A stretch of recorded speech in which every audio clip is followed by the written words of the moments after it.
Merci à tous d'être de retour. Nous allons commencer notre troisième temps d'échange avec une table ronde avec différents intervenants que je vais vous présenter. Marc Ferracci, d'abord, député de la 6e circonscription des Français établis hors de France. Vous êtes professeur d'économie et aussi membre de la commission des affaires sociales de l'Assemblée nationale. Merci d'être avec nous aujourd'hui. Marie-Adeline Pex, vous êtes actuellement directrice exécutive de la BPI, où vous travaillez depuis 2013, après avoir longtemps travaillé au niveau local, notamment pour la région Bretagne, mais aussi pour la Caisse des dépôts. Merci d'être avec nous aujourd'hui. Frédéric Lavenir, vous êtes président de l'ADI, qui est l'Association pour le droit à l'initiative économique. Vous avez longtemps travaillé dans des ministères, notamment à la direction adjointe du cabinet du ministre de l'économie entre 97 et 99, à la BNP, chez CNP Assurance. Et vous êtes également inspecteur général des finances. Alexandra Roulet, vous êtes économiste, professeur à l'INSEAD. Vous avez notamment été la conseillère du président Macron entre 2022 et 2023 pour les politiques publiques et les questions macroéconomiques. Nathalie Hannet, bonjour. Vous êtes président de SNC pour Solidarité Nouvelle pour le chômage. Vous avez un long parcours dans le secteur de l'insertion et notamment celui de directrice du cabinet de la ministre en charge de ce sujet. Et enfin, Charles-Édouard Vincent, président et fondateur de Lulu dans ma rue et initiateur de la loi, notamment sur les EITI. La première question que j'avais envie de vous poser, une question un peu large pour chacun d'entre vous. On parle de plein emploi, de cet objectif du plein emploi de 2027, qui est une visée statistique, mais qu'est-ce que ça veut dire? Qu'est-ce qui est sous-jacent là-dedans?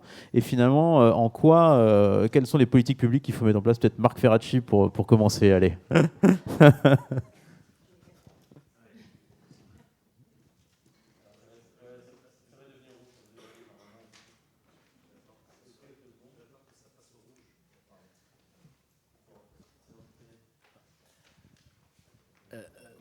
Merci à tous, merci pour l'invitation, merci pour l'organisation. Alors, question un petit peu vaste quand même, hein. Je me permets de dire que je vais avoir du mal à tenir les délais. Non, très rapidement, il faut qu'on se sorte de l'esprit que cette idée du plein emploi, c'est uniquement un indicateur statistique à atteindre. C'est pas ça le sujet. Le plein emploi, c'est un changement de société. Un changement de société, c'est-à-dire une société dans laquelle le rapport à l'avenir change, dans laquelle les parents ont moins peur pour l'avenir de leurs enfants, dans laquelle les travailleurs ont plus de pouvoir de négociation pour obtenir de meilleures conditions de travail, de meilleures conditions de rémunération. Donc ça ne se résume pas à un taux de chômage ou un taux d'emploi. Moi, je préfère d'ailleurs parler plutôt du taux d'emploi, c'est-à-dire la proportion des gens qui travaillent dans la population qui est en âge de travailler. Ce sont des objectifs évidemment très légitimes, on les porte et on les assume, mais il faut bien se représenter le plein emploi comme quelque chose de plus vaste et qui peut-être d'ailleurs nous ramène à un imaginaire collectif, celui des 30 Glorieuses, celui d'une époque où on n'avait pas peur de l'avenir. Je pense que c'est ça qu'il faut qu'on retrouve. Et si on décline un petit peu cet objectif, je pense qu'au fond, il y a 3 enjeux. Il y a un premier enjeu qui nous occupe aujourd'hui en réalité, c'est l'idée de travailler tous et de faire venir à l'activité des publics qui en sont très éloignés pour des raisons, et on va en parler beaucoup, qui tiennent à leur parcours de vie, parfois aussi à leur choix de vie, des publics qui sont parfois dans des territoires enclavés.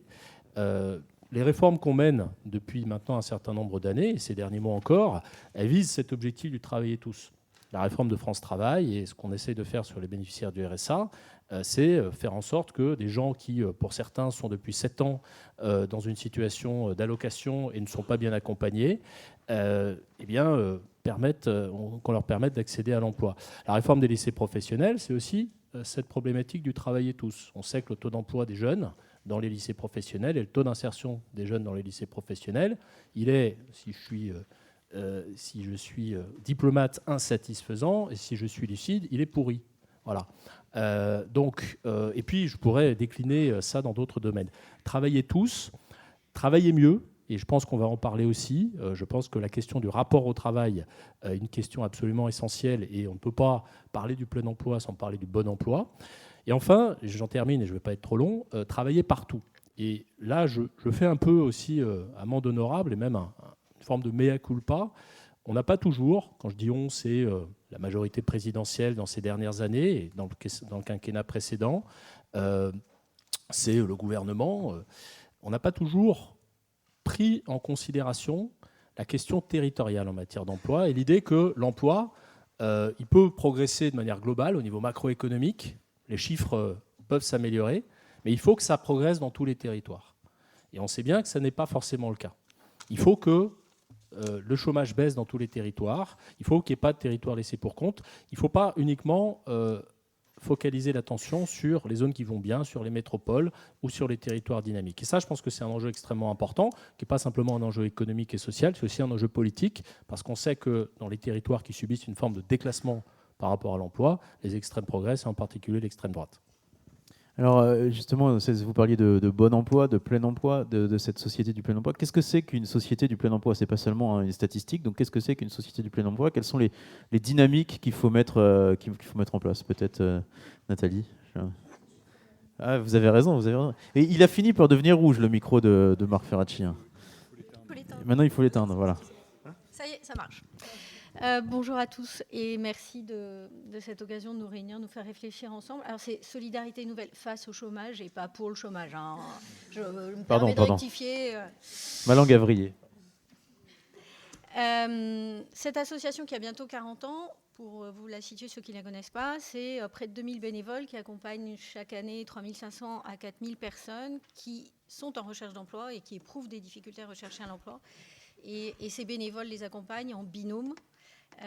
Avec l'appui d'un réseau psy quand on a des personnes qui ont des difficultés complémentaires, merci, et avec aussi des activités collectives orientées resocialisation ou relance du lien social, mais aussi recherche d'emploi. Voilà, comme ça vous savez d'où je parle.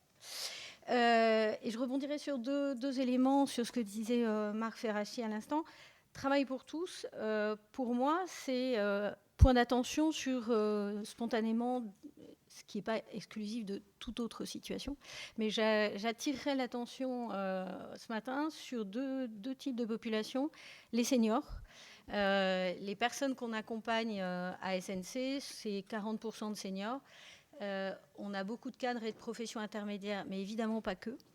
Et ce qu'on constate, c'est l'immense difficulté auxquelles ces personnes, quel que soit leur niveau de qualification et leur expérimentation, à regagner le marché du travail quand elles en sont sorties, et la plupart du temps à leur corps défendant, et pas du tout pour consommer de l'assurance chômage.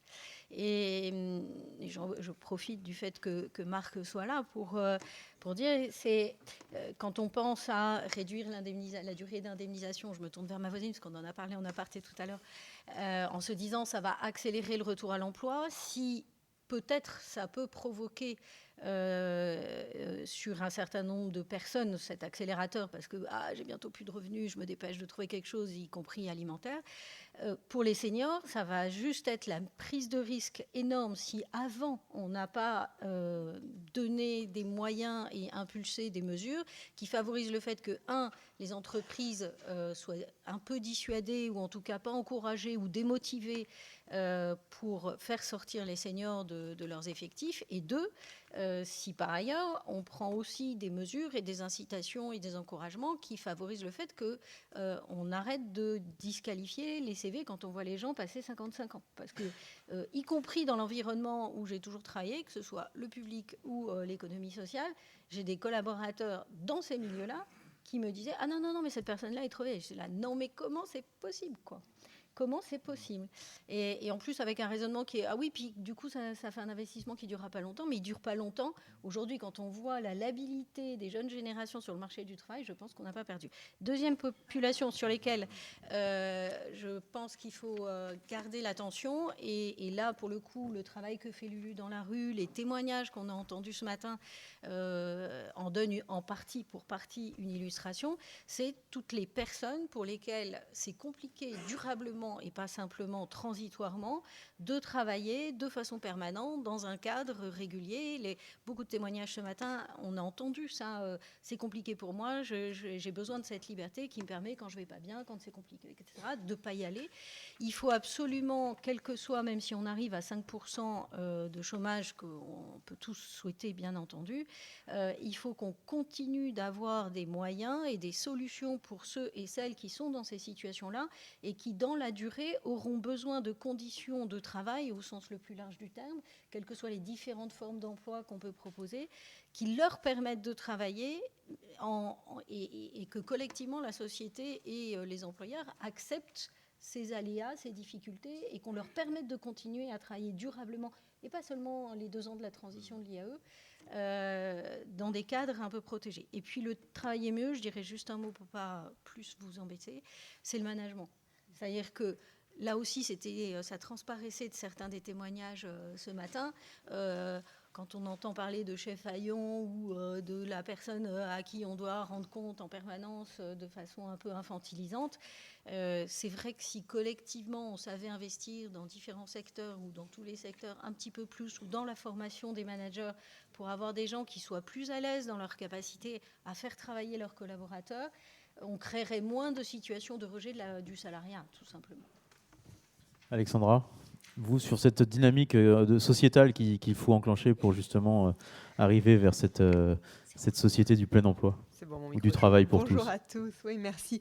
Non, beaucoup de choses ont déjà été dites. Je pense que finalement, on est tous assez d'accord sur l'objectif, les axes que Marc Ferracci nommait, le fait que tout le monde puisse avoir accès au travail, que ça soit qu'on travaille mieux et partout. Il y a une question qui se pose, et ça fait écho un petit peu au débat sur l'assurance chômage que ma voisine lançait immédiatement, qui est la question du rythme auquel on peut parvenir à cet objectif. C'est-à-dire qu'en fait, on a vu dans les témoignages qui ont été exprimés dans le précédent panel, qui était très intéressant, que pour comprendre les trajectoires des gens, on était obligé de repartir souvent quelques années en arrière dans le temps.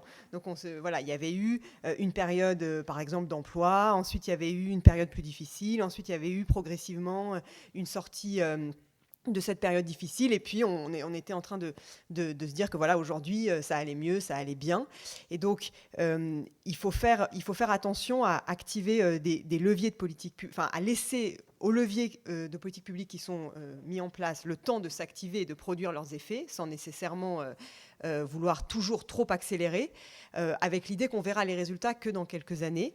Et puis, il faut par ailleurs activer les leviers d'une façon quand même graduelle qui puisse être absorbable. Ça, c'est le premier point sur le rythme. Le deuxième point, c'est sur les acteurs. Donc, l'autre chose qui est très frappante, c'est de voir à quel point en fait, encore une fois, je pense qu'on partage tous dans cette salle à peu près les objectifs. Et cet objectif du plein emploi, il n'y a pas seulement le gouvernement ou les parlementaires, les députés qui ont les outils à leur main pour l'atteindre. On voit bien qu'il y a plein d'initiatives ici, notamment toutes celles qui ont été décrites précédemment, qui ont bénéficié de l'aide des politiques publiques, mais qui sont quand même des initiatives à la base personnelle qui font aussi une part du chemin vers cet objectif. Et donc, ce qui est très important, et c'est en ça que ce genre d'événement est, à mon avis, absolument capital, c'est de faire travailler ensemble tous les acteurs, que ce soit les acteurs associatifs, les acteurs de l'entrepreneuriat, les entreprises, les politiques publiques, à différents échelons, comme tu disais, Marc, également, territorial, national. Et donc, c'est vraiment dans ce dialogue-là, parce que certains des leviers pour travailler mieux, par exemple, ne sont pas à la main du gouvernement.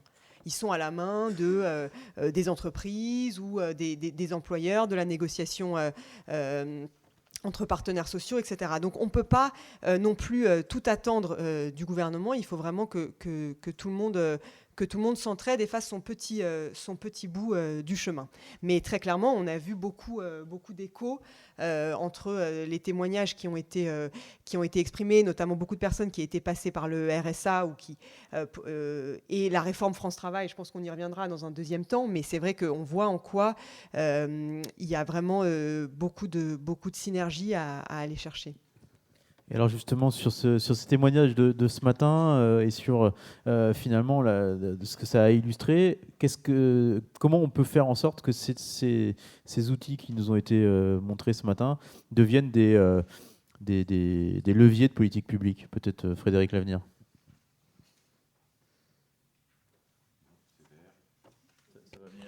Voilà, ça marche. Bonjour. Oui, non, mais d'abord, je voudrais dire que c'est très, très difficile de parler après la table ronde qu'on a eue tout à l'heure.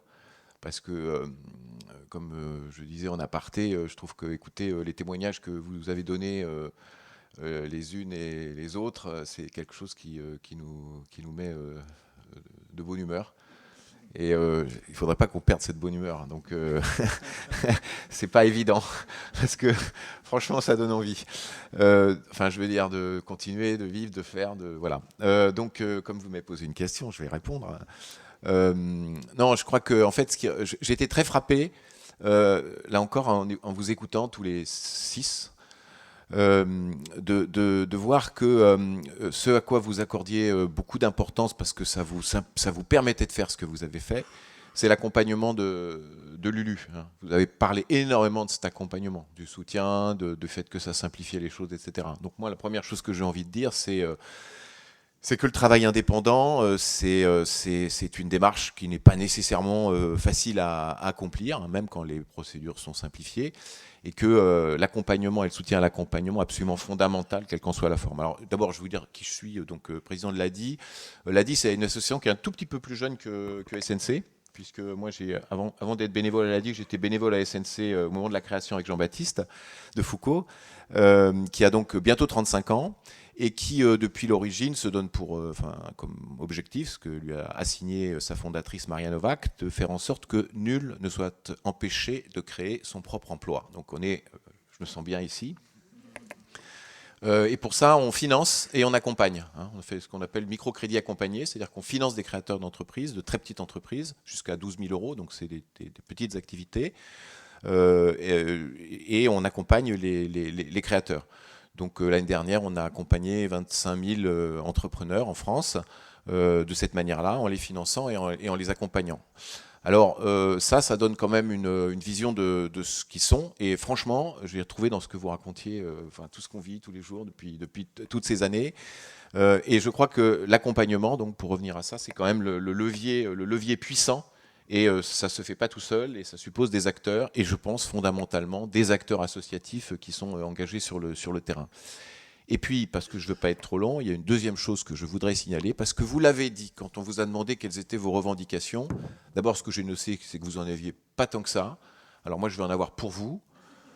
Parce que, non mais c'est ça que je trouve génial aussi, c'est qu'en gros, vous faites, et puis vous dites, et puis vous voilà. Bon. Mais ceci dit, vous avez quand même le droit d'en avoir certaines. Et il y en a une, je vais la synthétiser de manière simple, mais certains dans la salle savent ce que je vais dire, c'est qu'aujourd'hui, on a quand même un système de protection au sens large. Je ne parle pas que de la Sécu, hein, je parle de ce que la société apporte, qui est complètement construit autour du salariat. Et nous, les créateurs d'entreprises, les indépendants qu'on finance et qu'on accompagne, à 85%, enfin ça dépend des années et des cohortes, mais en gros entre 8 et 9 sur 10 restent indépendants.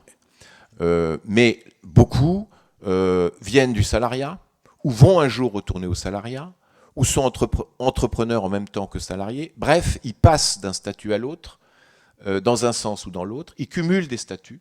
Bref, ils sont dans des situations qui ne sont pas la situation standard du salarié de 1945, puisque tout a été construit en 1945 sur le statut de salarié. Il y a plein de trous partout. Il y a des trous d'abord au milieu, c'est-à-dire des situations dans lesquelles l'indépendant est gravement pénalisé par rapport au salarié. Je prends 2 petits exemples, hein. Je ne vais pas vous faire une liste parce qu'il pourrait y en avoir 20. 2 petits exemples. Le salarié à faible revenu, ses cotisations sociales sont largement subventionnées par la solidarité nationale. Hein, c'est des exonérations bas salaires. Elles sont bien connues. La question n'est pas, puisque la quasi-totalité des cotisations patronales sont payées, c'est-à-dire les 2/3 des cotisations. Pour le travailleur indépendant à bas revenu, il n'y a pas de solidarité nationale. Deuxième petit exemple, pour la constitution des droits à retraite, nous on a des exemples très concrets. Une personne qui est à mi-temps salariée au SMIC et à mi-temps en travail indépendant, elle va constituer ses droits à retraite sur la partie salariat. Elle ne va pas les constituer parce qu'elle ne sera pas au seuil de validation de trimestre sur la partie non salariée. C'est 2 petits exemples, minuscules, mais qui ne sont pas minuscules du tout, qui sont énormes. Voilà, et il y en a 20 comme ça, hein, l'accès au logement locatif, etc. Donc tout le système, et il n'y a pas de mauvaise intention là derrière, hein, il ne s'agit pas de dire que quelqu'un a voulu un jour pénaliser, non, c'est juste que ce n'est pas fait pour ça. Donc il y a plein de trous au milieu, et il y a en plus des trous dans les interstices, c'est-à-dire quand vous passez d'un statut à l'autre. Des moments de vide, des moments où vous n'avez plus de droits, des moments où vous avez moins de droits, des moments où vous ne savez pas trop comment y accéder, des problèmes bureaucratiques et administratifs. Donc toute cette absence de fluidité du système est, je le dis très simplement, aujourd'hui, le grand sujet. Pourquoi ? Parce que, et je terminerai par là, il y a de plus en plus de personnes qui ont envie de faire ce que vous donnez envie de faire. Soit parce qu'ils sont forcés de le faire, parce qu'ils ont plus de difficultés à trouver un emploi salarié qu'un emploi non salarié, typiquement des migrants qu'on rencontre, qui ont un problème d'insertion culturelle et qui vont trouver plus facilement des clients qui vont être satisfaits parce qu'ils travaillent bien et qu'ils savent faire, qu'un employeur qui va dire « Ouh là là, patati, il parle pas bien français, il n'a pas bien rempli le papier, etc. » Parfois, par choix, que ce soit des jeunes ou que ce soit des seniors, qui décident parce qu'ils trouvent qu'il vaut mieux tenir de bout en bout le choix du client. Là, j'ai entendu, c'est formidable, c'est ça. Qu'un client, voilà, le sourire du client, le fait qu'on commence un travail et qu'on le finit, et que c'est pas juste de telle heure à telle heure, etc. Le fait que quand on a décidé qu'on avait besoin d'un mois pour parce que on a, je sais pas, un enfant qui a un problème, un parent qui a un problème, envie de revenir au pays, de partir, etc. On peut prendre ce mois-là, on l'organise, on prévient les clients, on se fait remplacer, mais on y va. On n'a pas besoin d'avoir un chef qui vous dit oui, non, etc. Pour toutes ces raisons-là, ce sont des choix, un peu contraints parfois, complètement contraints dans d'autres cas, pas du tout contraints dans le troisième cas, mais ces choix-là, ils représentent une part croissante de la population employée. Et notre conviction, elle a dit, c'est que bien sûr, le travail salarié va continuer d'exister, mais qu'on va revenir vers quelque chose qui, dans les siècles des siècles, a été beaucoup plus fréquent, c'est-à-dire que le travail indépendant, comme c'était le cas quand il y avait plein d'agriculteurs, plein de petits commerçants, représente une part très significative de l'emploi général. Et que le monde n'est pas fait pour ça, et il faut qu'on y aille. Alors, il y a des choses qui ont été faites, la création du dispositif d'indemnisation chômage, la couverture maladie. Aujourd'hui, toute la partie indemnitaire est absolument générale, mais par contre, il y a un énorme pan du système social qui n'est pas du tout adapté, et il faut continuer à y travailler, petit bout par petit bout. C'est pas simple, ça se saurait si c'était simple, mais ça, c'est le grand combat. Voilà, j'ai un peu prolongé vos quelques exemples, mais ils sont tous insérés dans ce paquet-là. Merci, voilà. Merci Frédéric.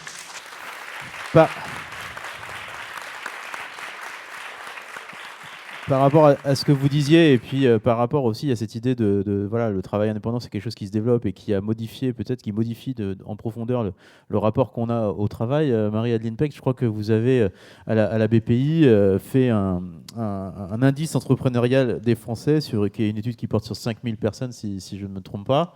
Est-ce que vous pouvez nous raconter ce que c'est que cette étude, et puis surtout, quels sont les enseignements que vous tirez ? Est-ce que finalement, il est vrai de dire que la France est aujourd'hui une nation d'entrepreneurs ? Est-ce qu'il y a plus d'entrepreneurs qu'auparavant ? Voilà. Racontez-nous un peu tout ça. Et puis justement, après, on verra quels sont les freins à ce que disait Frédéric sur justement le fait de reconnaître réellement ce statut de travailleur indépendant. C'est un mode on dirait Léa Salamé. Vous faites des questions plus longues que les réponses possibles. C'est bien la première fois de ma vie qu'on me compare à Léa Salamé. Qui accessoirement ne m'a jamais posé de questions. Mais... Moi non plus. Alors, c'est pas facile de répondre après les entrepreneurs, c'est encore moins facile de répondre après Frédéric, mais je vais quand même tenter l'exercice en rebondissant sur ce que vous avez dit, Marc, en parlant de passage d'une logique statistique à une logique de transformation sociale. Et effectivement, une société du plein emploi, c'est une société apaisée, mais ce qu'on constate, c'est que c'est une société qui n'est pas forcément une société salariée. Et ce qu'on voit quand on fait ce fameux indice entrepreneurial français qui vise à interroger 5000 Françaises et Français partout sur le territoire pour leur demander comment ils se positionnent dans ce qu'on appelle la chaîne entrepreneuriale. Je ne vais pas faire techno, c'est très simple. On est dans une chaîne entrepreneuriale, si on est entrepreneur, ancien entrepreneur, si on est porteur de projet, ou si on se dit « Ah bah oui, pourquoi je ne deviendrais pas entrepreneur ? Je suis inspecteur des finances, mais peut-être j'ai envie d'être entrepreneur. » À ce moment-là, si vous dites ça, vous êtes dans la chaîne entrepreneuriale. Quand on interroge ces 5000 Françaises et Français, il y a un Français sur 3 qui est dans la chaîne entrepreneuriale. Il y a un Français sur 3 qui se dit « Pourquoi est-ce que je ne deviendrai pas entrepreneur ?» ou « Je suis déjà entrepreneur ». Ce qui est énorme. Vous rencontrez 3 personnes dans la rue, il y en a 2 qui soit sont entrepreneurs, soit ont envie d'être entrepreneurs. Il y a une Française sur 4. Je reviendrai pour un autre colloque. Et il y avait, il y a 2 ans, puisqu'on le fait tous les 2 ans, un habitant des quartiers sur 5. Il y a cette année un habitant des quartiers sur 4. Et on est extrêmement fiers de ça, parce que je pense que c'est notamment lié aux actions qui sont menées avec le soutien des politiques publiques, des acteurs publics, notamment le ministère de l'Emploi, la DGEFP, que je salue, et d'autres. En fait, on voit que les gens se disent, bah oui, l'entrepreneuriat, pourquoi pas moi ? Et ça, c'est un enjeu qu'on porte très fort avec des acteurs, comme l'a dit, et d'autres, qui est de dire il ne doit pas y avoir de déterminisme social, territorial, genré, qui fait qu'on se dit non, moi, je ne peux pas devenir entrepreneur. Moi, je ne peux pas devenir entrepreneur parce que je ne vais pas hériter de la boîte de mon papa, parce que je n'ai pas fait HEC, parce que je ne suis pas née dans le bon territoire ou du bon côté de la rue, et parce qu'en plus, je suis une femme. Ça, ce déterminisme-là, il faut lutter contre ça. Et on voit bien, dans tous les témoignages que vous avez exprimés, que devenir entrepreneur, c'est pas forcément... Ça peut être un choix de vie. C'est surtout un vecteur incroyable de liberté, de réalisation sociale, professionnelle et d'insertion dans un parcours de vie.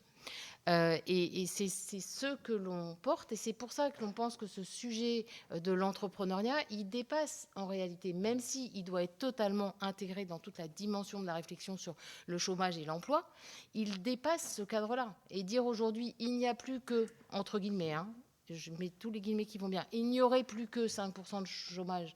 Et comme vous le disiez, Charles, ces 5%-là, on ne va pas les laisser sur le bord de la route au seul motif qu'ils sont 5%. Enfin, ça n'aurait pas de sens.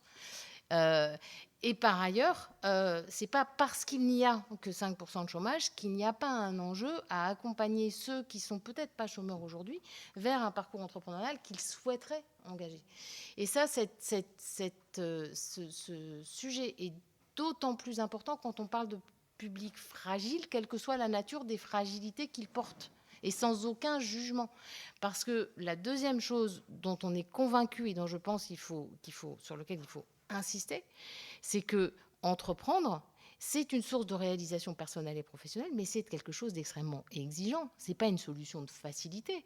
Vous avez exprimé toutes les choses positives que vous apporte l'entrepreneuriat en termes de maîtrise de son agenda, maîtrise de ses clients, des gens avec qui on travaille, etc. Mais en réalité, au quotidien, et vous ne l'avez pas exprimé parce que vous êtes dans une dynamique extrêmement positive, mais c'est extrêmement exigeant. Et l'accompagnement de Lulu, sans l'accompagnement de Lulu, ça aurait été extrêmement difficile pour vous.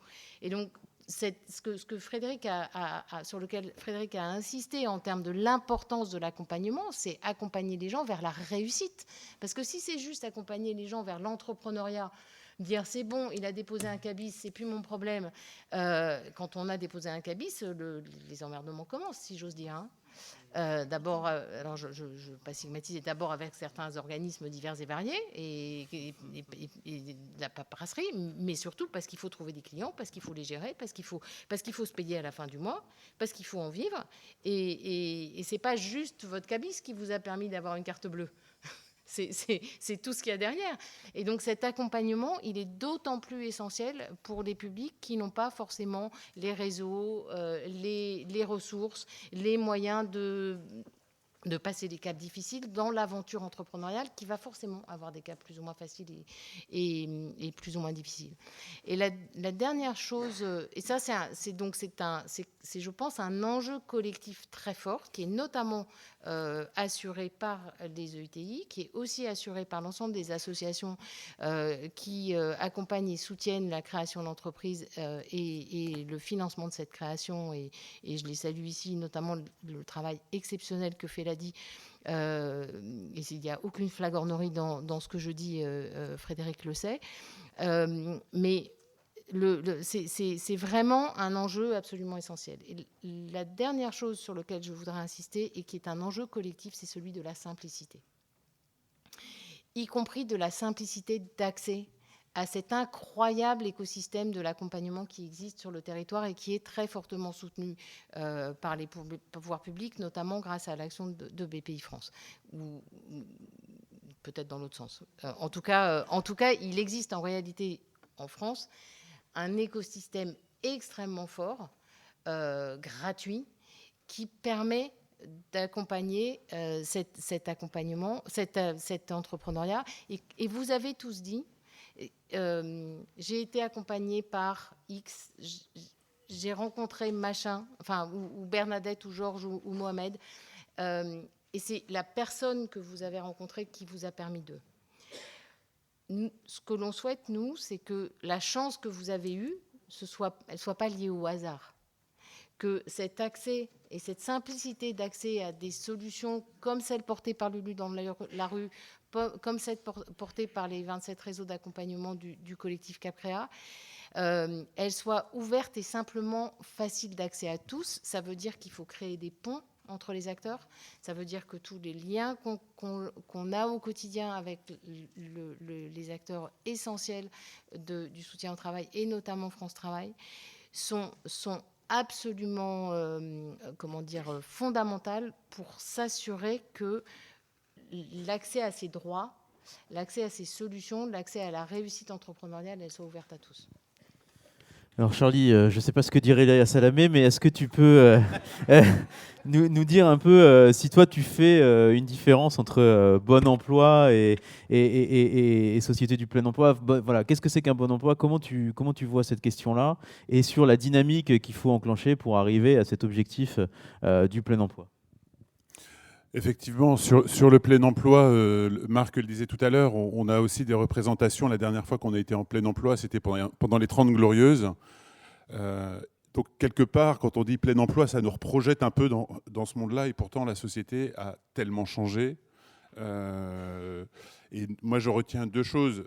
Il y a quand même l'exclusion durable du monde du travail qui est apparue, premièrement. Et deuxièmement, il y a quand même aujourd'hui une aspiration au travail indépendant qui est beaucoup plus forte dans notre société. Dans les 30 Glorieuses, d'ailleurs, on faisait sa carrière des fois dans une entreprise, souvent. Maintenant, on n'est plus là-dedans. Donc, j'ai envie de dire, par rapport à cette société qui a complètement changé, il faut que tous les dispositifs qui accompagnent les personnes s'adaptent et notamment permettent, ce qu'on voit aujourd'hui, c'est du passage du salariat au travail indépendant de manière beaucoup plus souple, avec des fois de l'accumulation de l'un et de l'autre, et puis que du travail indépendant, etc. Alors nous, c'est vrai que notre combat, à Lulu dans ma rue, on s'est vraiment axé sur les personnes pour lesquelles le fait d'être salarié était problématique. Et quelque part, le fait d'être indépendant était une des clés de pouvoir retrouver le chemin de l'emploi. Et donc, ce qu'on a vu et ce qu'on a construit, ça a été de mettre en place un accompagnement, on en a beaucoup parlé, qui était nécessaire, parce que quand on laisse les personnes toutes seules, elles ont envie, mais elles n'y arrivent pas, parce que c'est complexe, il y a tout de l'accompagnement entrepreneurial, parce que trouver des clients aussi au début, quand on démarre, c'est pas simple, et donc il y a toute la dimension de mise en relation, d'apport d'affaires qui est aussi très important, et puis évidemment, par rapport au parcours de vie des personnes qu'on accompagne, tous les freins périphériques qui sont des difficultés dans l'emploi. On a vu qu'aujourd'hui, il faut que les politiques de l'emploi prennent ça en main. Mais je pense qu'un des défis, alors on parle beaucoup du travail indépendant, mais Emma le disait tout à l'heure, on n'est pas des ayatollahs du travail indépendant. On est super contents, nous, quand des Lulu retrouvent le chemin du salariat. Ce qui compte, c'est trouver sa juste place dans la société et de se sentir bien, aussi en pouvant travailler, parce que le travail, c'est aussi l'expression de ses talents, c'est aussi l'expression de ce qu'on peut apporter à la société, et c'est important que tout humain puisse avoir accès à ça, que ce soit sous un format d'indépendant ou que ce soit sous un format salarié. Aujourd'hui, ce qu'on voit, c'est qu'on a aussi un véritable enjeu autour des représentations, notamment dans le secteur social. Le travail indépendant, c'est beaucoup vu comme soit élitiste, ah oui, non mais c'est pas pour nos publics, entre guillemets, pas assez autonomes, d'un côté, j'ai envie de dire c'est le pôle, ou là, trop élitiste, ou alors c'est trop précarisant. Ah là là, non, ne reprenez pas un travail qui serait un travail auto-entrepreneur. L'auto-entrepreneuriat égale sous-salariat. Tout à l'heure, Astrid le disait. Sous-salariat, travail précarisant.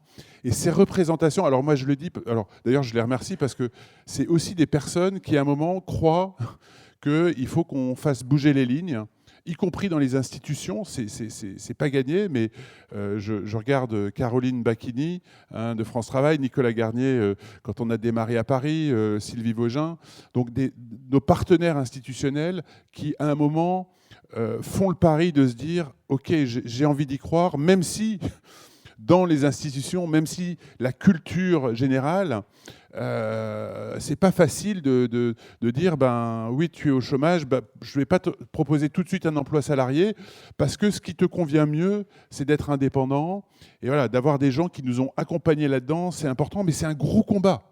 Quand Lulu s'installe sur un territoire ou est sur un territoire, on fait face à ces représentations oui, que c'est précarisant ou que c'est élitiste ou que c'est pas adapté ou que c'est pas du vrai travail. Donc je crois qu'il y a, et le colloque de ce matin, c'est aussi un de ces enjeux, c'est de porter ce combat, de dire oui, arrêtons de faire une hiérarchie entre les dispositifs. Mais je pense que, et je vais rejoindre ce que disait Frédéric, dans les enjeux qui nous attendent, ce combat sur les représentations, cette acceptabilité, parce que je pense que les témoignages des travailleurs indépendants qui étaient là, de Lulu, de l'inclusion et de Inkipit, l'ont montré. Voilà, ça répond à des attentes, il y a un vrai besoin. Mais le vrai défi, c'est qu'aujourd'hui, en termes de protection, quand on est indépendant, on n'est pas aussi protégé que quand on est salarié. Et aujourd'hui, c'est notre prochain défi. Alors plutôt que de vouloir tuer l'auto-entrepreneuriat, non, l'outil est bon, mais il est incomplet. Il faut qu'on s'attelle à construire une société, j'ai envie de dire, où cette protection, elle va être uniforme. Qu'on soit salarié ou qu'on soit indépendant, voilà, qu'il n'y ait plus une société à deux vitesses, parce que, je le rappelle, pour certaines personnes, redevenir salarié, c'est non. Il y a des personnes qui ne voudront pas retourner dans le salariat. Donc, ce n'est pas pour autant qu'il faut qu'elles soient moins protégées. Alors, évidemment, la protection sociale, mais aussi, on l'oublie, la formation. La formation pour les travailleurs indépendants, notamment les travailleurs indépendants peu qualifiés, c'est le désert. Et il y a beaucoup de choses à construire.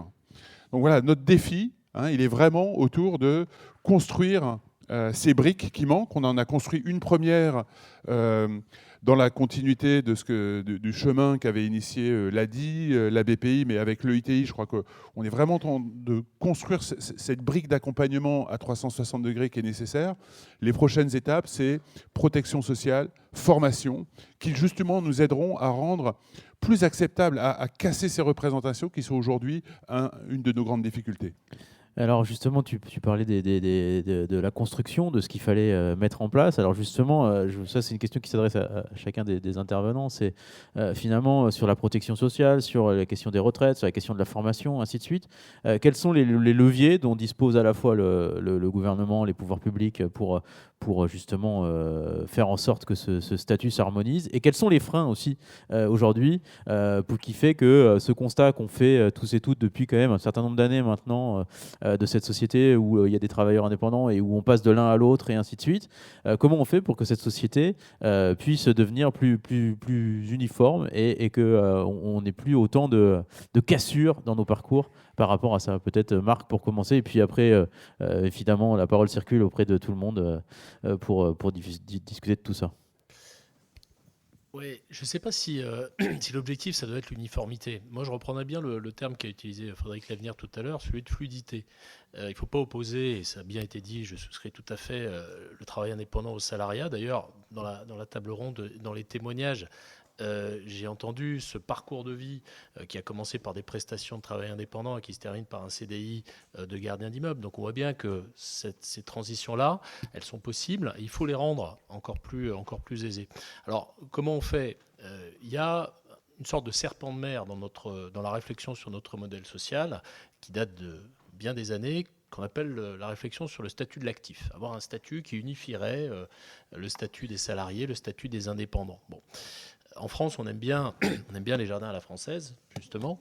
Et ce statut de l'actif, ça s'apparente un peu à ce jardin à la française. Ça ne veut pas dire qu'il ne faut pas y réfléchir, mais je suis plutôt partisan, pour ma part, de ce que Jean Monnet appelait à propos de l'Europe la politique des petits pas. C'est ce que vous évoquiez tout à l'heure, c'est-à-dire grappiller des droits au profit des indépendants, qui les rapprochent du statut du salarié. Ça a été évoqué, on a mis en place une allocation chômage pour les travailleurs indépendants, dont je pense, et je le dis assez tranquillement et humblement, parce que j'ai participé à l'élaboration de ce dispositif, qu'elle est pas forcément encore parfaite, loin de là, qu'elle mérite probablement d'être améliorée, d'être déverrouillée, d'être simplifiée. Je reprends le sujet de la simplification. Et je pense que cette démarche consistant à agréger des droits peu à peu, à faire converger des droits, le sujet évidemment des exonérations de charges qui portent sur les charges patronales pour les salariés et qui ne portent pas sur les charges qui sont au fond des charges patronales pour les indépendants, c'est un sujet qui évidemment a des conséquences budgétaires, il ne faut pas se le cacher non plus, hein. Et dans la situation actuelle que vous connaissez tous, eh bien nous avons des contraintes budgétaires qui sont assez lourdes, mais ça n'empêche pas d'y réfléchir. Voilà, moi là, je ne vais pas répondre à la question de manière définitive parce qu'il n'y a pas de réponse définitive, mais allons peu à peu grappiller des droits, acquérir et obtenir des droits pour les indépendants et les faire converger avec ceux du salariat. Frédéric, vous êtes d'accord avec cette idée de petits pas ? Moi, je suis tout à fait d'accord avec tout ce que vient de dire Marc Ferracci. Franchement, c'est vraiment... Non, mais c'est que le grand soir et tout, là, le machin où on fabrique je sais pas quoi, ça, c'est sympathique, mais ça permet de ne pas avancer du tout. Les choses qu'on fabrique, et l'exemple, par exemple, de l'allocation pour les travailleurs indépendants, c'est un bon exemple parce que, honnêtement, quand il a été créé, nous, ce qu'on a considéré à l'ADI, c'est que c'était un très très grand pas philosophique et quasiment un surplace en pratique. Non, mais c'était la réalité. C'est-à-dire qu'on avait basculé dans un univers où ça devenait possible. Et à partir de là, on construit. Effectivement, ça s'est amélioré depuis. Effectivement, il reste des choses à faire parce que ça reste, voilà. Mais le pas a été fait. Et je pense que ça vaut pour tous les sujets. Donc, je suis tout à fait d'accord avec cette vision-là. J'ajoute simplement une chose, c'est que quand on est dans un univers qui est par construction imparfait et complexe, parce que c'est complexe quand on avance par petits pas et qu'on ne fabrique pas la machine comme ça, tel l'architecte partant sur le terrain vierge, il y a des tas de défauts partout. Il faut que quelqu'un prenne le relais.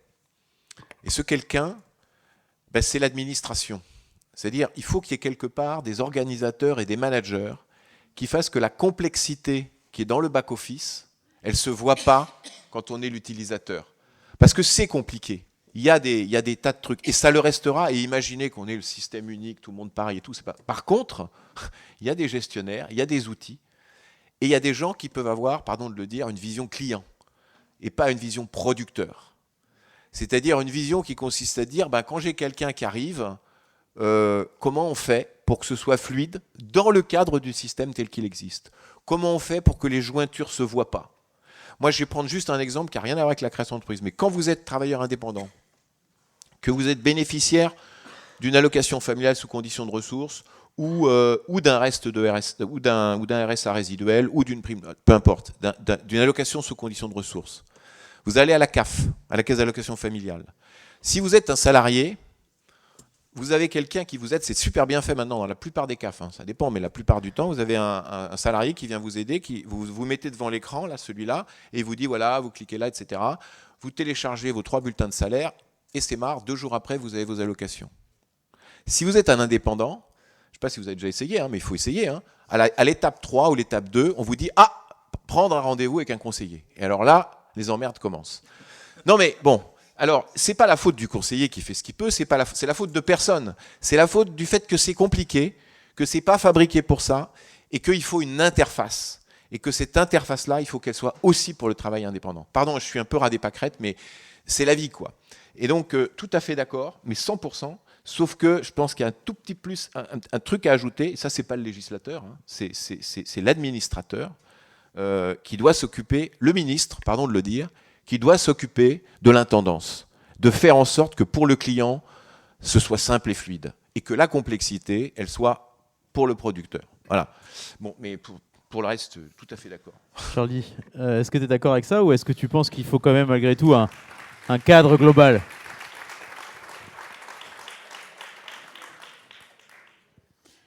Alors, moi, je suis un peu plus romantique. Et le grand soir, j'aime bien quand même. Ça me fait rêver. Et je pense que, effectivement, dit comme ça porte à sourire. Mais je pense qu'on a quand même besoin d'avoir une ligne de mire, une ligne d'horizon. Quel est le projet de la société du travail qu'on veut construire à échéance de X années? Je pense qu'on est bien à l'endroit où on doit parler de ça. Et donc, je souscris évidemment, et j'ai presque envie de dire, oui, on a travaillé ensemble sur la loi UITI, on l'a fait ensemble, et cette loi UITI, c'est un petit pas. Hein, on a construit une brique. Il faut juste se dire, et effectivement, le pragmatisme passe par là. Donc soyons pragmatiques, parce que c'est ça aussi qui permet à des gens, chaque jour, de s'en sortir un peu plus. Voilà. Mais n'en restons pas là, y compris parce que tous ces petits pas, à la fin, ça peut finir avec un gros millefeuille. Et que ce gros millefeuille, quand on s'y perd, et effectivement, l'administration, elle s'y perd. On se retrouve des fois, nous, Lulu dans ma rue, à expliquer à des gens de l'administration comment ça se passe, parce qu'il y a tellement de complexité, ça change tout le temps. Voilà. Donc, on va pas c'est presque un autre sujet, mais en tout cas, de se dire que oui, il faut aller vers une universalisation de la protection, quel que soit le statut du travailleur, même si c'est un serpent de mer, il ne faut pas le lâcher. Parce que je pense que structurellement, l'aspiration de notre société tend vers ces différents types d'emplois, et qu'il faut donc qu'on réfléchisse à comment on va tendre vers ça, en étant pragmatique sur le court terme, mais aussi avec une vraie vision sur le long terme, pour ne pas que... Moi, je le dis aujourd'hui. Aujourd'hui, je suis hyper fier des Lulus qui sont venus ce matin, du travail qu'ils font. Je suis content que pour beaucoup de Lulus, ils gagnent plus que ce qu'ils gagnaient avant, parce que c'est aussi une réalité dans les fausses représentations, c'est précarisant et tout. Il y a certains Lulus qui gagnent beaucoup plus qu'avant. Hein. Donc tout ça, c'est super. Et en même temps, je suis extrêmement embêté par rapport à la protection sociale et le fait qu'on accompagne des personnes et qu'en ce moment, oui, si jamais il y a un accident du travail, et on le voit, les questions de santé sont centrales, l'outil, il n'est pas parfait. Il est vraiment imparfait, et ça m'embête. Donc, j'ai envie de dire, c'est pour ça que je suis content d'être là, à l'Assemblée nationale, parce que ce sont des combats qu'on doit porter, hein, et surtout, l'idée n'est pas de faire marche arrière et de dire parce que l'auto-entrepreneuriat ne protège pas assez les personnes, il faut tuer l'auto-entrepreneuriat. Non, c'est pas ça. Ça, c'est le mauvais raisonnement. C'est continuons à construire, à améliorer ce dispositif, et il faut qu'on ait cette ligne de mire. Et alors, qu'est-ce qu'on met dans ce dispositif, peut-être Alexandra ou Nathalie, finalement sur cet horizon Qu'est-ce qu'on peut y mettre? Oui, alors juste pour... Déjà, si vous êtes d'accord sur le constat, et puis... Non, rebondir peut-être de façon un peu moins romantique, mais justement sur la politique des petits pas. Il y a le sujet qui a été évoqué, d'essayer d'élargir les droits, etc. Mais il y a aussi le sujet qui fait un peu écho à ce que Frédéric Lavenir disait sur la complexité, qui est juste le recours aux droits existants. Donc déjà, faire en sorte que les droits qui existent soient accessibles, ce qui est effectivement accessible et effectivement... ça, c'est un premier sujet. Et il y a aussi faire en sorte que améliorer tout ce qui existe. Donc, par exemple, quand le mot accompagnement a été maintes fois répété, je pense qu'il est vraiment très, très... On a vu à quel point il était central pour faire en sorte que le travail indépendant ne soit pas un travail solitaire. Mais donc, il n'y a pas que Lulu dans ma rue qui fait l'accompagnement. Il y a aussi, par exemple, France Travail fait tout un travail d'accompagnement. Et sur ces...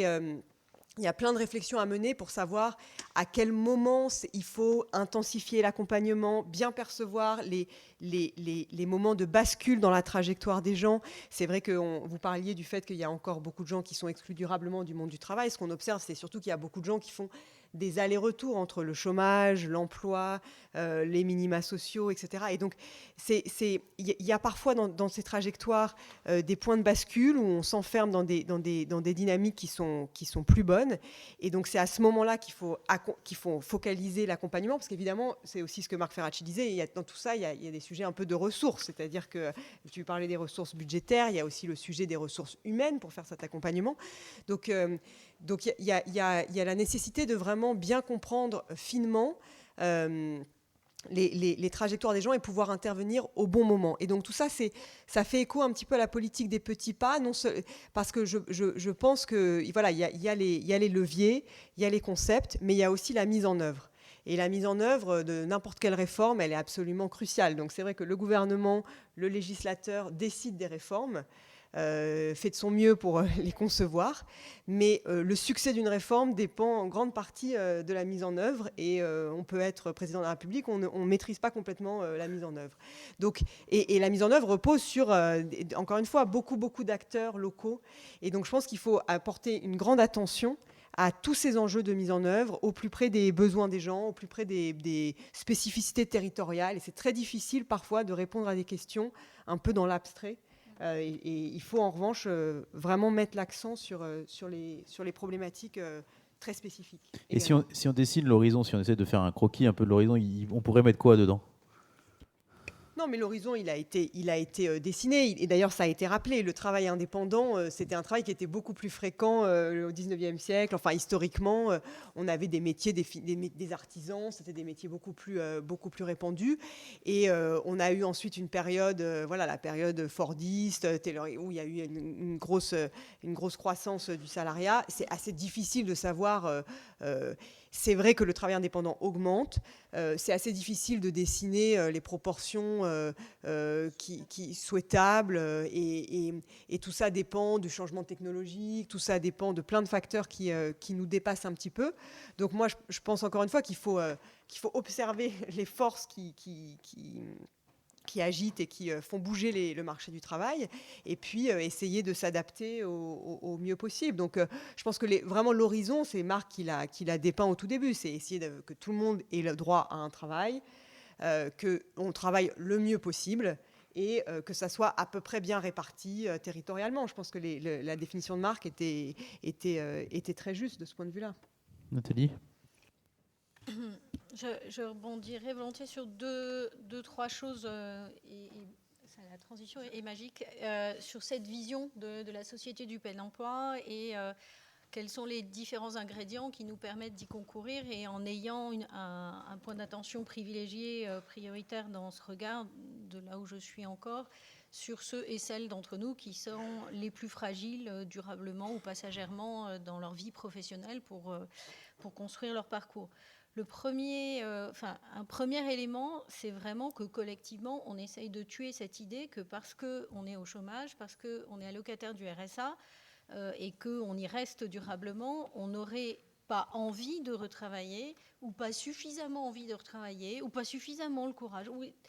C'est tellement violent quand déjà privé d'emploi, nous c'est le quotidien de l'accompagnement des bénévoles de SNC, mais à travers tous les métiers, les environnements dans lesquels j'ai exercé, en côtoyant des gens qui traversent ces moments de vie ou qui durablement sont dans cette difficulté à travailler régulièrement, c'est une violence terrible. C'est déjà, je ne suis pas sûre de moi, déjà j'ai raté, déjà j'ai honte vis-à-vis de ma famille parce que je n'arrive pas à travailler, j'arrive pas à la nourrir, j'arrive pas, ou alors simplement à conquérir ma propre autonomie, ce qui ne m'autorise pas à construire ma famille. Et en plus, je sens un regard peser sur moi qui est « non mais en fait, tu fais pas tout ce qu'il faut, quoi. Tu fais pas tous les efforts, t'exagères, quoi ». Et quand on dit « ouais, on va réduire l'indemnisation pour réduire le plein emploi », je comprends bien, il y a des raisonnements qui sont économiques, on en parlait toutes les deux, c'est intéressant, mais juste c'est tellement violent. Et donc soyons collectivement attentifs et attentionnés. Et à l'inverse, ces témoignages qu'on a entendus tout à l'heure, moi je me suis régalée. Parce qu'en fait, ce dont vous témoignez, c'est on m'a fait confiance, on m'a accompagné pour que j'y arrive, pour me guider, pour me donner les clés. Et maintenant, je suis récompensée. Votre témoignage, il m'a touchée parce que c'est là-dessus qu'on joue dans un établissement qui s'appelle l'EPID, établissement pour l'insertion dans l'emploi pour des jeunes 18-25 ans pas qualifiés. La première chose qu'on fait, c'est de mettre les jeunes dans la situation que vous avez décrite, madame, tout à l'heure, qui est... ma cliente, elle m'a dit merci, elle m'a souri. Et mais ça veut dire quoi ? Ça veut dire on m'a reconnu dans la place que j'ai, dans la qualité de ce que j'ai pu apporter et dans le service que j'ai donné, en l'occurrence, mais ça peut être dans je suis satisfait parce que j'ai produit un bel objet, j'allais sortir mon téléphone, pas terrible non plus, mais enfin, vous voyez ce que je veux dire ? Et donc, finalement, ce dont ont besoin ces personnes qui sont dans ces moments de vie les plus fragiles, c'est d'abord d'un regard bienveillant et de toutes les ressources d'accompagnement dont on parle. Et le travail indépendant, c'était rigolo parce que quand on a commencé à discuter en amont de la préparation, une des questions qui m'était faite, c'est « Et vous allez dire du mal du travail indépendant ? Qu'est-ce que vous en pensez ?»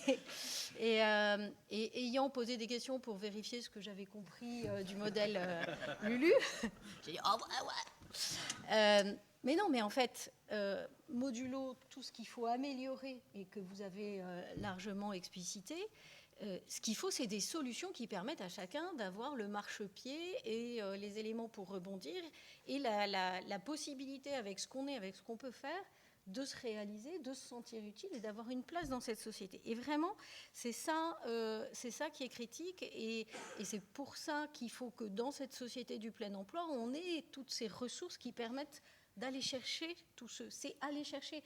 En discutant avec France Travail et avec un des DGA de Thibault, donc Paul Bazin, je lui posais la question, je lui dis, mais finalement, le contrôle de la recherche d'emploi, ça amène quoi ?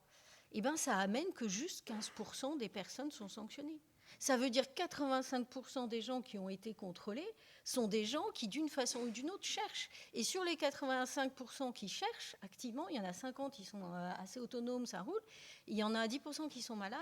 Et il y en a quand même 20% que ce coup de téléphone ou cette sollicitation a permis de relancer parce que la personne était en train de couler, couler ou de perdre la dynamique dans sa recherche d'emploi, parce que c'est dur, parce que c'est usant, parce que quand on envoie plein de CV, qu'on n'a pas de réponse, ou quand on n'a que des réponses négatives les quelques fois où ça répond, eh bien, c'est très démobilisateur. Et c'est ça que nos binômes de bénévoles à SNC essayent de retravailler avec les personnes qui s'appuient sur nous pour juste, OK, poser tout ça et on va vous aider à remobiliser les solutions et à identifier toutes les solutions qui sont à votre main pour repartir parce que vous allez y arriver vous aussi, quoi.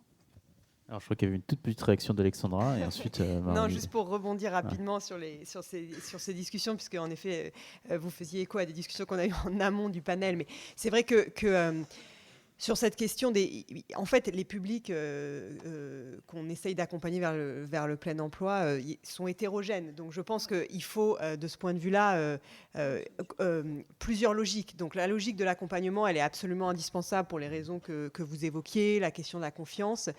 Après, sur la logique de l'assurance chômage et des incitations, autant je pense qu'en termes de rythme, il faut justement, une fois qu'on a fait une réforme, laisser le temps qu'elle se mette en place et ne pas nécessairement accumuler les réformes. Autant, je pense que c'était nécessaire de aussi réformer les incitations, c'est-à-dire que voilà, il y a un côté accompagnement qui est absolument clé, notamment pour certains publics. Et puis, il y a aussi certains publics qui vont réagir assez nettement aux incitations. C'est des choses qu'on observe de façon statistique.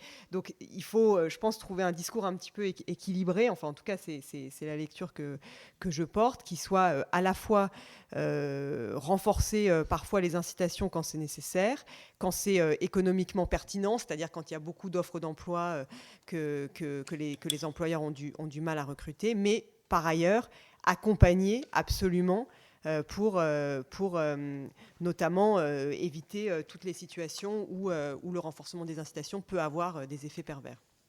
Bon, alors, un petit rebond encore, très court. On va éviter de faire monopoliser la parole toutes les deux, mais juste sur l'incise par rapport au métier en tension.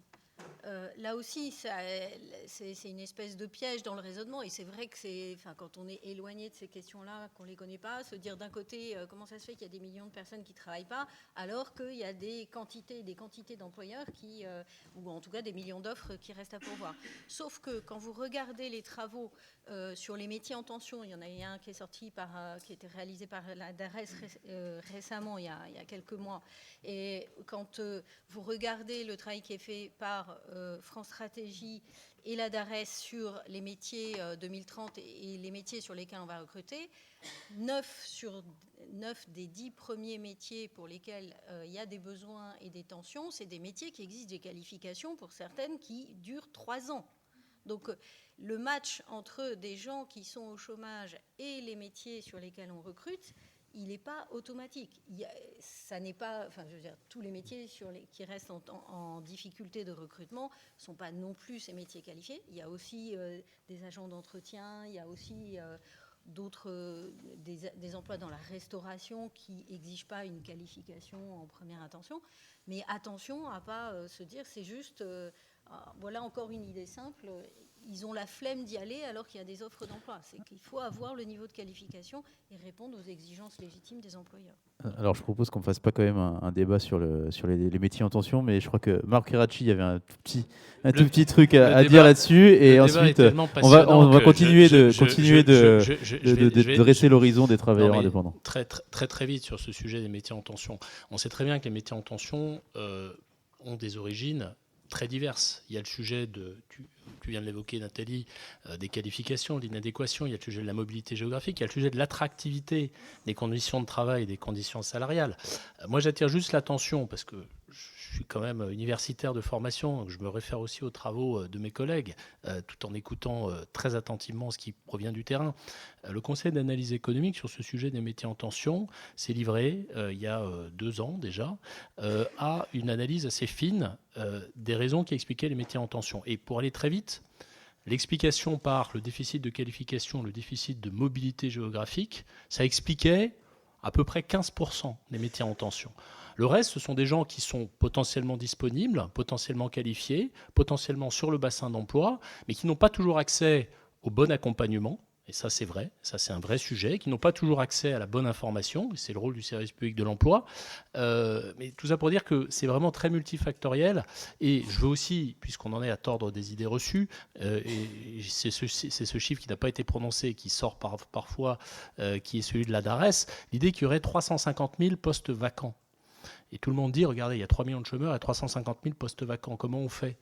Ce 350 000 postes vacants, il faut se donner la peine de lire la méthodologie de l'étude à travers laquelle la DARES parvient à ce chiffre. Ça ne correspond absolument pas aux opportunités qui sont offertes aux chômeurs. Il y a des millions d'offres d'emploi qui sont déposées, des offres nouvelles qui sont déposées chaque année à Pôle emploi.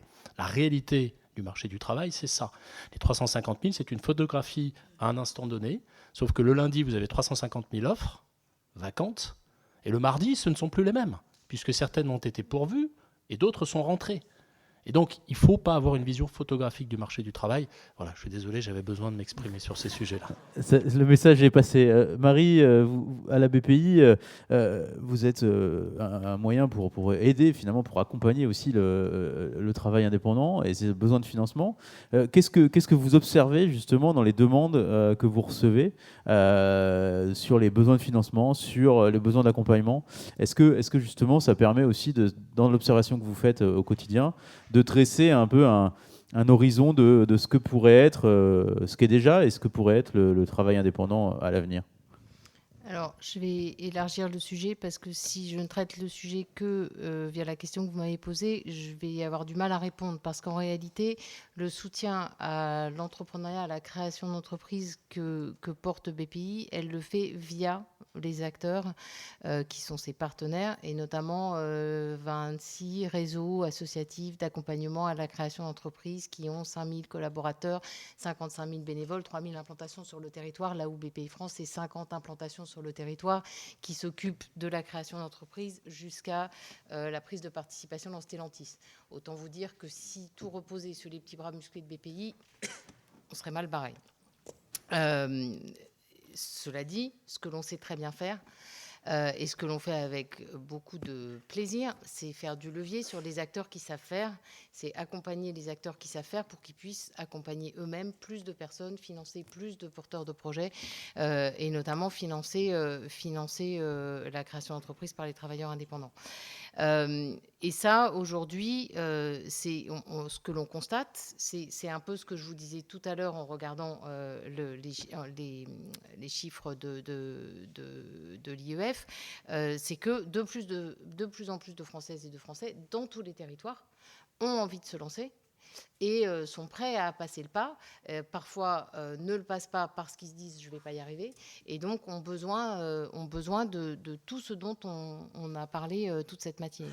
Moi, par rapport à la question précédente qui était posée de comment est-ce qu'on fait évoluer les droits, comment est-ce qu'on assure une protection sociale, comment est-ce qu'on s'assure d'une homogénéité, si ce n'est un jardin à la française, entre les droits dont disposent les salariés versus les droits dont disposeraient les travailleurs indépendants et les auto-entrepreneurs.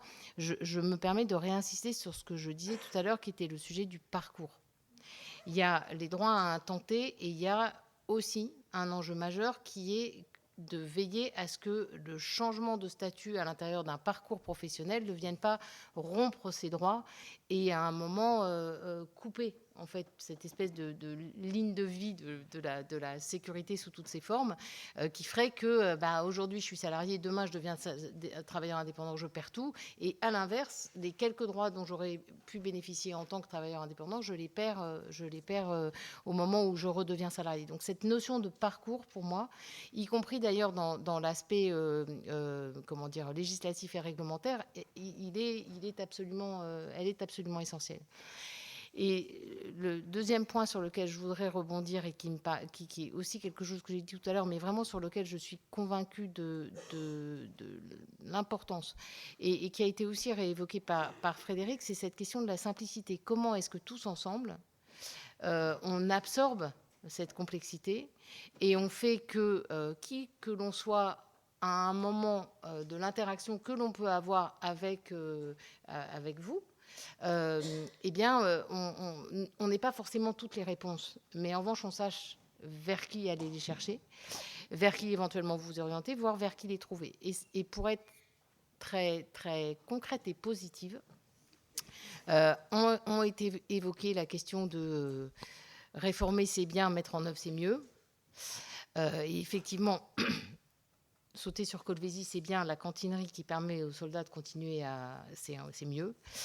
Donc nous, chez BPI, on fait la cantinerie. Non. Aujourd'hui, quand on voit la façon dont la réforme de France Travail se met en place et l'évolution du service public de l'emploi qui intègre dès sa conception une dimension entrepreneuriale, que d'aucuns iraient jusqu'à qualifier de service public de l'entrepreneuriat. Ça, c'est une petite blague pour Emmanuel. Je ne sais pas si qu'on ira jusqu'au service public de l'entrepreneuriat, et à la limite, je ne suis pas sûre que ce soit ce que les entrepreneurs cherchent. Mais en revanche, que dans la mise en place de France Travail, la dimension entrepreneuriale soit complètement prise en compte, que quand on travaille avec Thibault et avec les équipes, on se pose la question de comment est-ce que l'on fait en sorte que le parcours d'un bénéficiaire de France Travail intègre cette dimension entrepreneuriale et que les différents moments de vie qu'il va avoir lui permettent de garder le lien. Et qu'on se pose dès l'origine la question de comment est-ce que les acteurs de l'accompagnement à la création d'entreprise peuvent accompagner, contribuer au diagnostic, accompagner les collaborateurs de France Travail vers la prise en compte de cette dimension dans leur accompagnement propre. Pour moi, ça, c'est le signe que les passerelles qu'on cherche à mettre en place au quotidien les uns avec les autres, elles existent, elles se renforcent, et c'est ça qui, à la fin, va amener, peut-être pas le grand soir, mais une transformation de fond et extrêmement profonde de la société. Merci Marie. Frédéric, je crois que vous vouliez réagir sur ce point. Et puis après, j'ai une petite dernière question et on passe la parole à la salle. Donc si vous avez des questions, préparez-les. Oui, alors, ça vient bientôt vers vous. Je rebondis sur ce que vient de dire Marine. Moi, je trouve que, moi je vais le dire parce que c'est pas moi, que je trouve que BPI peut être très fier de ce qu'elle a fait. Il y a 4 ans, BPI s'occupait des startups et tout ça. Et quand BPI a commencé à s'occuper de nous, si j'ose dire, enfin nous tous là, moi je me suis dit, oulala, on va être dans le coin au sous-sol. Et en fait, pas du tout. Et ça, je trouve que c'est assez formidable ce qui a été fait. BPI a vraiment un rôle complètement clé dans tout l'écosystème dont on vient de parler, et dans notamment la possibilité d'accompagner. Et alors, ce que je veux dire, c'est que c'est vrai de BPI, mais je pense, et ça me rend très optimiste, que ça dépasse BPI, c'est-à-dire qu'il y a quand même dans le système public français, je vais prendre 2 autres exemples, juste en les citant, un mouvement qui rend très optimiste sur la manière dont l'entrepreneuriat, les dispositifs d'accompagnement, enfin bref, l'écosystème de l'entrepreneuriat va être soutenu dans les années à venir. Et les deux exemples, c'est on a un peu tapé sur l'URSSAF. C'est vrai que c'est vraiment compliqué. Ils ont énormément de progrès à faire, c'est clair. Mais quand nous, on a un partenariat avec l'URSSAF, ce que je peux dire, c'est que la volonté de recherche du client, du contact avec les personnes, etc., pour une administration comme l'URSSAF qui n'a pas ça dans ses gènes, est réelle et très très sérieuse. Et franchement, le mouvement, il se voit quand on regarde de près, il est absolument réel, et moi, ça me rend optimiste. Puis le deuxième exemple, mais celui-là, bon, on en a beaucoup parlé, c'est France Travail. Enfin, c'est vrai que Pôle emploi et France Travail, avec Jean Basser, maintenant avec Thibaut Guilluy, ils s'engagent bien, mais vraiment bien, et que la révolution, elle a commencé il y a quelques années, et que là, elle est en accélération avec la création de France Travail. Donc tout ça, il y a d'autres exemples, mais franchement, je nomme les institutions, parce que nous, on les voit, on voit comment elles évoluent de l'intérieur. C'est long, c'est lent, c'est compliqué, c'est des grosses machines, voilà, mais c'est réel. Et sur l'horizon, moi je voulais juste conclure là-dessus, moi je vais vous dire, à l'horizon, d'abord l'horizon, moi je suis de ceux qui pensent qu'on a tous, pour certains beaucoup, ceux qui légifèrent, pour d'autres moins, ceux qui travaillent dans le concret des petites choses, mais notre rôle à jouer est qu'il n'est pas écrit d'avance. Et que moi je pense que notre avenir, il va être d'autant meilleur que on aura eu la capacité de favoriser le développement du travail indépendant. Pourquoi ? Parce que sans le savoir, là je vous regarde toutes les quatre là en face, sans le savoir, ou d'ailleurs en le sachant, je ne sais pas pourquoi je dis sans le savoir, mais en tout cas sans que ça se dise, vous êtes des acteurs majeurs de la transition écologique. Parce que vous réparez, enfin, voilà, je le disais, il y a du bricolage, etc. Vous réparez et on ne remplace pas. Parce que plus on a de commerce dans les villages, dans les quartiers, moins on a à se déplacer au centre commercial pour aller chercher à bouffer, etc., etc. Donc en fait, non mais je suis très sérieux, je pense que l'économie de demain de proximité, qui est une économie écologique, c'est aussi une économie dans laquelle le travail indépendant a une place très importante, parce que c'est du travail de proximité dans les territoires. Pardon, là je m'éloigne des pâquerettes, mais je pense vraiment que ça se choisit, et que c'est pas écrit d'avance, mais que plus on répondra à tout ce qu'on vient de dire, là, sur l'accompagnement, les écosystèmes, la fluidité, etc., plus on favorisera cette économie de proximité, qui est une économie écologique ultra moderne. Donc, bravo. Merci Frédéric. Alors, est-ce qu'il y a des questions dans la salle ? Alors, pour prendre la parole, c'est très simple. Il faut que le petit bouton, que la personne qui est en bout de rangée appuie sur le petit bouton, et ensuite vous pouvez vous lever, et les micros sont sonorisés et vont capter votre voix. Et si ça ne marche pas, on a une solution B avec un micro qui passe. Donc, est-ce qu'il y a des questions dans la salle ? On va en prendre peut-être 3 par 3, peut-être, si vous voulez. Et puis ensuite, on va... j'en vois pas. Est-ce qu'il y en a une ? C'est toujours la première, la plus dure, mais après... Alors, moi, s'il n'y en a pas, il n'y en a pas pour l'instant ? Non. Vas-y, oui, Olivier. C'est bon, ça marche. Non, moi je voulais juste apporter un témoignage qui va dans le sens du président de l'ADI, Frédéric, pour dire qu'effectivement il y a une préoccupation à l'URSSAF de rendre accessibles les services au plus grand nombre. Et nous, on travaille avec eux sur l'accessibilité aux travailleurs handicapés. Et c'est assez remarquable. Ils sont vraiment, c'est du terrain, quoi. Donc voilà, je m'arrête là, mais... Alors, il y a Astrid, je crois que tu voulais... éventuellement. Moi, merci pour tous ces témoignages. Depuis ce matin, on se régale, comme vous dites, et on apprend beaucoup de choses pour pouvoir avancer. Moi, je vois un trou dans la raquette qui est immédiat et sur lequel il ne faut peut-être pas attendre le grand soir. C'est vraiment celui de la prévoyance. Et la prévoyance, c'est quelque chose qu'on ne connaît pas, on le confond avec la santé, où on pense qu'on est de toute façon couvert en cas d'incapacité longue, en cas d'invalidité, en cas de décès pour les personnes qu'on aime et qui nous survivent. Et en fait, on est très très mal couvert, qu'on soit salarié ou qu'on soit encore plus indépendant. On a dans notre pays 5,5 millions de personnes qui ne sont pas ou très peu couvertes en prévoyance, dont 2 millions indépendants. Et je pense que c'est vraiment quelque chose qu'il faut qu'on regarde très sérieusement, parce que c'est une des principales raisons qui précipite dans la pauvreté, parce qu'on n'a pas le volet d'épargne pour pouvoir puiser quand on s'arrête de travailler et qu'on n'a plus le salaire, parce que les 40 € journaliers de la Sécu ne vont pas le faire. Et ça, c'est vraiment un sujet sur lequel il faut qu'on regarde. D'abord, c'est un sujet sur lequel les partenaires sociaux, mais côté salariés, sont en train de regarder. Il y a le patronat qui a envie d'avancer là-dessus.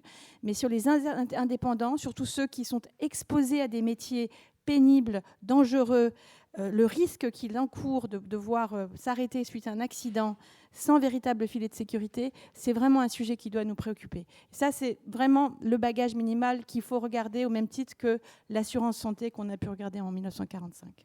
Voilà. Merci beaucoup. Est-ce qu'il y a d'autres prises de parole? Sorabad. Je voulais juste réagir sur ce que tu disais, tu peux te lever, si Charlie, tout à l'heure, notamment sur cette espèce de représentation que l'on peut avoir du travail indépendant, et cette représentation qui fait une opposition entre le travail indépendant et le travail salarial.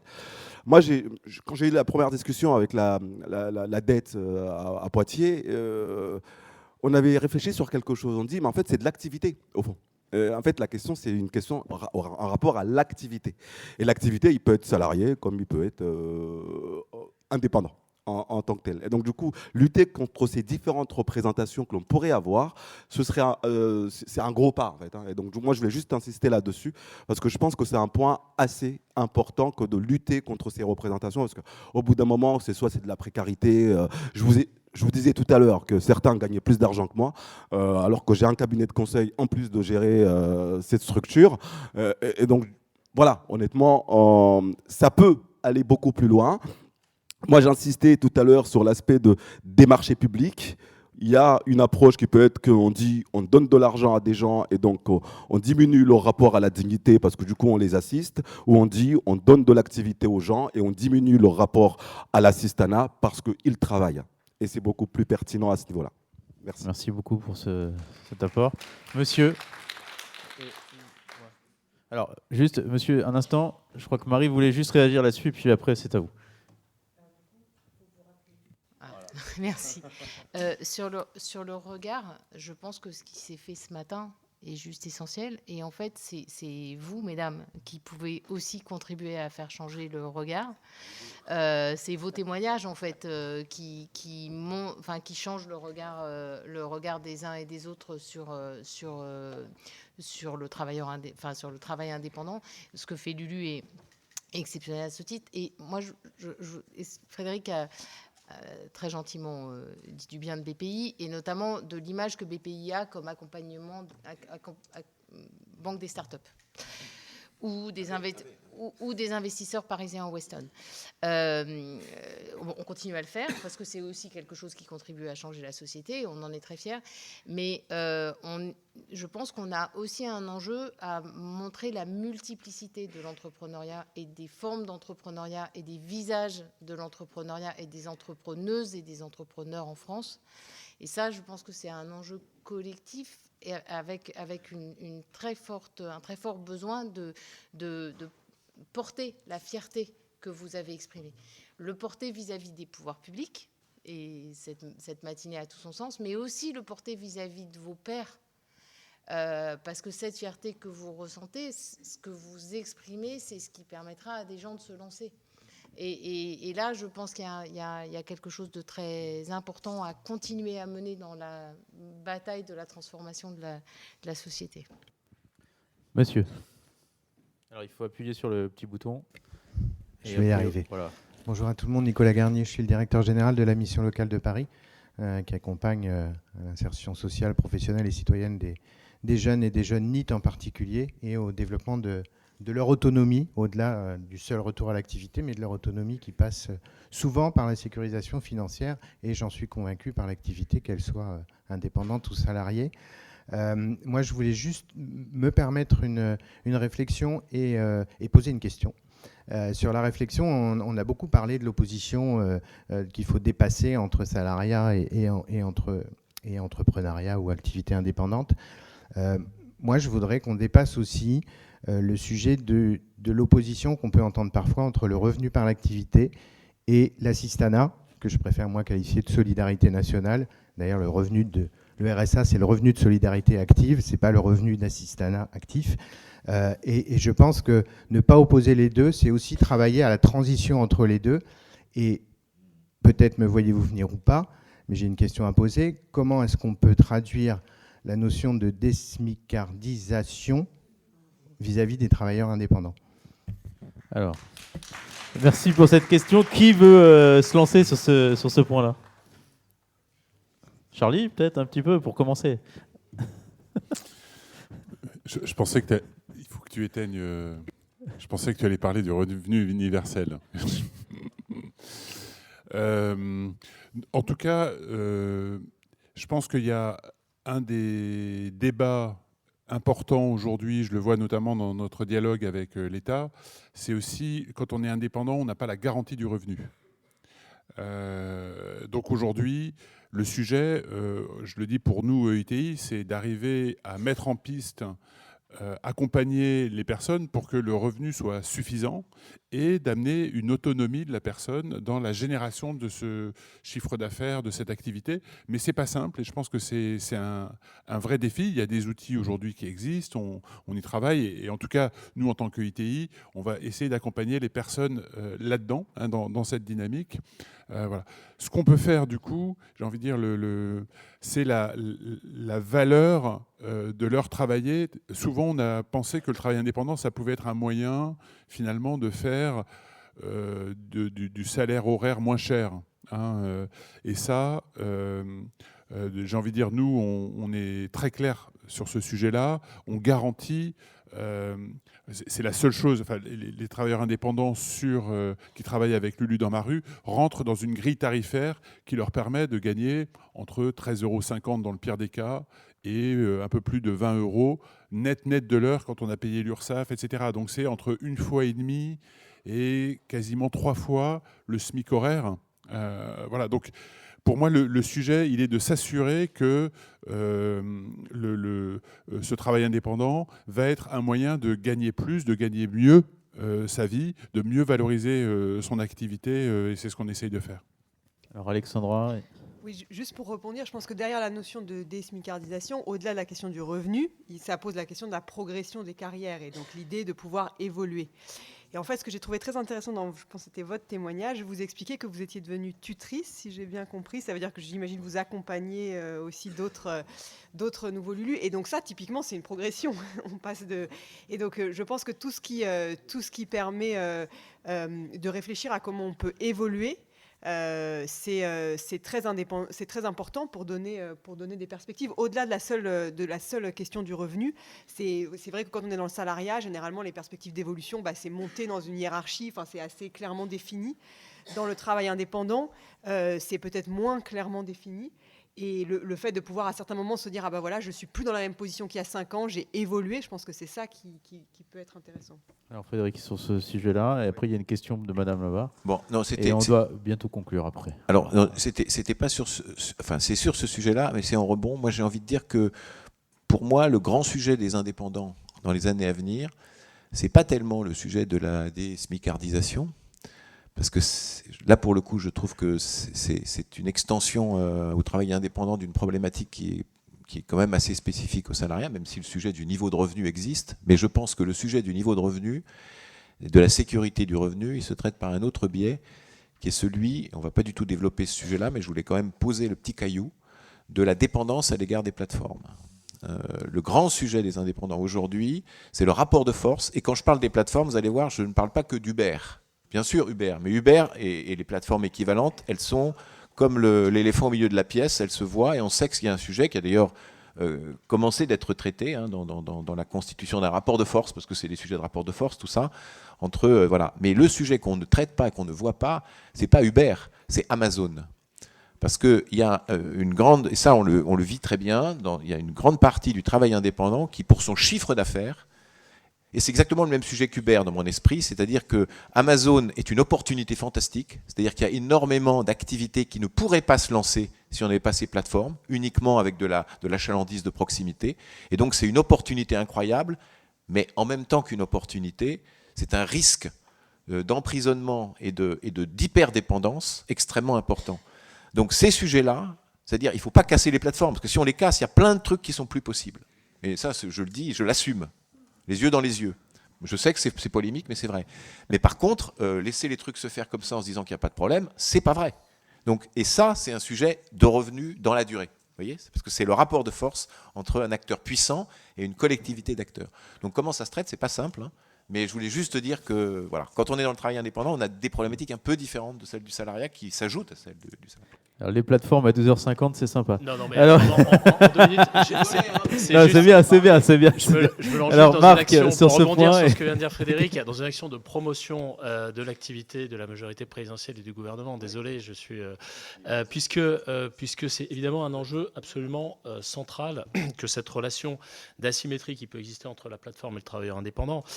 Nous, notre philosophie, ça a toujours été de laisser au dialogue social le choix et la latitude de gouverner les relations entre les acteurs sociaux et en particulier entre les travailleurs et les plateformes. Et une instance a été créée, elle s'appelle l'ARP, c'est l'autorité de régulation des plateformes d'emploi qui vise à organiser le dialogue social et à signer des accords, pour être très clair, entre des travailleurs des plateformes et les plateformes elles-mêmes. Il y en a eu notamment sur les plateformes de mobilité, un accord sur le revenu décent pour les conducteurs, un accord sur le droit à la déconnexion, qui est un élément très important, parce que n'être pas subordonné justement à des horaires de connexion, c'est très important.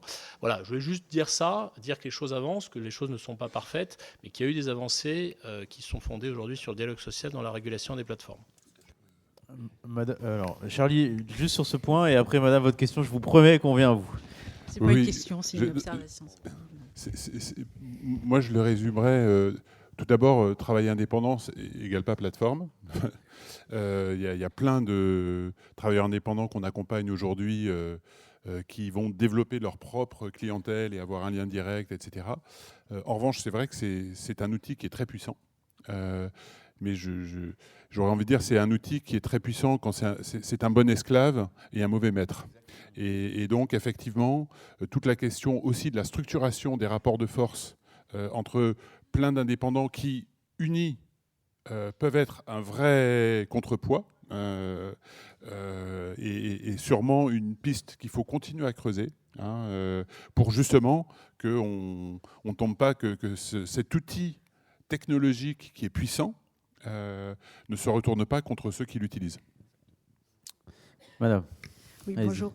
Christina Casimir, je travaille à la ville de Paris, à la direction des solidarités, sur l'accompagnement des allocataires du RSA.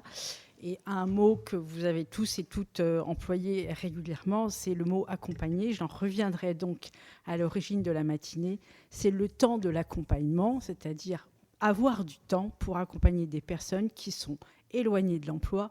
Et ça, c'est le cœur, à mon sens, du réacteur, puisqu'il faut du temps. Il faut savoir écouter, réfléchir, structurer et par différentes touches. Et donc, ça incite aussi à revoir nos modèles d'accompagnement et aussi qui on a en face de celui qui accompagne. Est-ce que c'est un diplômé ? Est-ce que c'est de la pérédance ? Est-ce que c'est du partage d'expérience, etc. Donc, je crois qu'on a aussi à réinventer le modèle de l'accompagnement sur les lieux où on le fait, sur la forme dont il est mis en œuvre et sur la durée de cet accompagnement-là. On a, à mon sens, à aussi affirmer la continuité de cet accompagnement sur le avant et sur le après. Et c'est là où on doit aussi gagner en efficacité et en partage et en portage. Voilà, c'était ma seule observation. Merci pour la matinée. Merci madame. Alors est-ce qu'il y a une dernière prise de parole ou est-ce qu'il est temps de clôturer ce colloque ? Alors Régina, allez vas-y. Je sais pas, tu as un micro juste à côté de toi. Ok. Moi je voulais dire que Lulu dans ma rue, nous on ne fait pas que le service à la personne parce qu'on est obligé d'être des vrais couteaux suisses. Parce qu'un client qui a besoin de poser un tringue à rideau, il demande à une société, il ne va pas envoyer un salarié. J'ai une cliente, elle a 2 mètres carrés à changer, carrelage, dans sa salle de bain. Elle a demandé un devis à une société. Ils ont dit non. Nous, Lulu, on prend. J'ai un client qui est aveugle, il avait son pommeau de douche à changer. Il a fait appel à une société, ils ont dit c'est peu. Nous, chez Lulu, on prend. Donc c'est ça, travail indépendant, c'est nous. Ça nous permet de donner un petit coup de pouce aux gens. Et ben voilà, je crois que c'est peut-être le plus beau mot de la fin. Merci Régina.